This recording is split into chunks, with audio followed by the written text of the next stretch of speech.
Hindi pala kami nakapamalengke ng Saturday kaya namalengke kami ng Linggo. Pero bago kami umalis, naglagay na muna ako ng sunblock. Ito pala yung sunblock na ginagamit ko, yung parang tubig lang siya at hindi malagkit sa mukha. Alas 4 na nga ng mga oras na yon pero mainit pa rin at tirik na tirik pa rin yung araw. Buti na nga lang talaga itong dinadaanan namin ay malilim at maraming puno. Hindi rin matraffic na mga oras na yan kaya mabilis lang kaming nakarating sa palengke. Una ko palang pinamimili is yung mga main ingredients tapos huloy na yung mga gulay. Dahil ubos na yung mga stock namin sa bahay kaya napagdesisyonan din namin mag-asawa na mag-grocery na. Almost 1 month na din kasi yung nakalipas yung huling grocery namin mag-asawa. Mauubos na kasi yung stock namin na sabon panlaba at panligo. Pero yung iba meron pa naman pero konti na nga lang. Pasok na pagpasok ko, dumampot na nga ako nitong cheese. Etong medyo maliit nga lang yung kinuha ko. Kumuha na din pala ako nitong pancake pero binalik namin yan at pinalitan ko ng Maya pancake. Mas gusto ko kasi itong brand na to. After nyan, umikot na nga kaming mag-asawa para kumuha ng mga sabon. Etong kala pala yung ginagamit ko dahil mabango at mabula din talaga.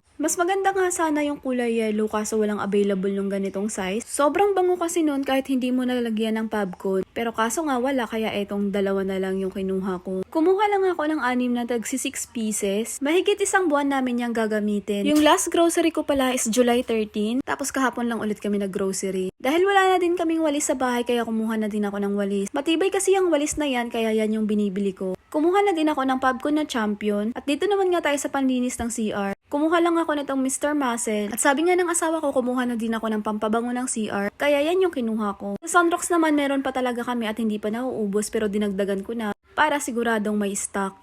Kumuha na din ako ng sabon panligo, itong Safeguard nga na kulay pink. 2 box na tag 3 peraso yung laman. At syempre itong toothpaste. Hindi na pala ako kumuha ng shampoo dyan dahil marami pa kami. Umikot na nga din ako at kumuha na nga din ako nitong pantapal. Eto na yung kinuha ko para naman makasave ako dahil naka-promo siya. Sa sausawan naman, etong mangtumas lang kinuha ko dahil marami pa kaming ketchup sa bahay. Pagka-uwi nga namin sa bahay, inasikaso ko na agad-agad tong mga pinamili ko. Eto palang pakwan, 71 pesos. At eto namang mansanas, 2.50. Hindi na nga ako makahanap sa palengke na tagtag 10 piso na mansanas. Nagmahal na din kasi talaga siya kaya 2 peraso lang yung binili ko. Eto namang saging is 130 pesos. Inilabas ko na din pala itong plastic na pinaglagyan ng mga gulay. Hindi na nga talaga mapigilan ang pagmahal na mga presyo ng bilihin. 16 pesos pala tong kalabasa. Tapos ito namang sotanghon is 8 pesos isa. Sa elbow macaroni is 18 pesos. Etong kamatis naman 5 perasos, 26 pesos. Sa talong 26 pesos din 3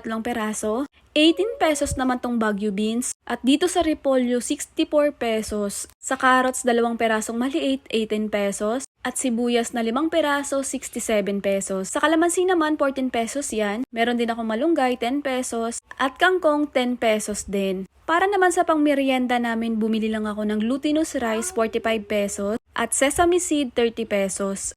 Eto palang sitaw na isang tali is 40 pesos na agad-agad yan. Sa siling green at siling labuyo naman is 13 pesos. Sa spring onion 10 pesos at pipino 10 pesos din, pati din itong okra 10 pesos. Sa main ingredients natin meron akong 7 pieces na galunggong 100 pesos yan. Nakatumpok na kasi yung binili ko kaya mas mura. Meron din akong bangus 88 pesos. Pork liempo frozen na nga yung binili ko dahil mas mura, 290 pesos lang yan. Sa giniling 167 pesos. Sa whole chicken naman 180 pesos. Pinachop ko lang siya ng adobo kasi isasahog ko yan sa mga lulutuin kong ulam. Tapos yung kalahati i-adobo ko. Ito palang batok is 100 pesos lang yan. Ilalaga ko yan para pansahog sa pakbet. Ito na pala lahat ng mga pinamili ko. May mga natira pa pala kaming gulay at mga main ingredients katulad na lang itong chicken breast na natira last week. Meron pang pork na nakamarinate na pambaon ng asawa ko. After ko asikasuhin yung mga pinamalengke ko, inasikaso ko naman tong mga pinang-grocery ko. Inilabas ko lang isa-isa yung mga pinamili ko para mailagay na namin sa lagayan. May mga nag-grocery kasi akong hindi ko nakuhaan ng video kasi nagmamadali na nga kami at baka mabulok na yung mga pinamalengke namin. Kapag nanay ka nga naman talaga, hindi talaga makukumpleto yung pag-aayos mo ng grocery kung walang nangungulit na alaga at walang makulit na bata. Eto ang si Bangas, gustong-gusto talagang laging nakadikit sa akin. Para nga din siyang si Sanaya. Mayroon din pala kami mga biskwit at chocolate na pinamili. Pati itong french fries, bumili din kami. May nag-share kasi sa amin ng blessing, binigyan kami ng maraming mantika, pati suka at toyo. Kaya ayun, nakasave talaga ako at pinamili ko na lang ng pagkain ng mga bata. Meron din pala kaming palaman, condensed, all-purpose cream,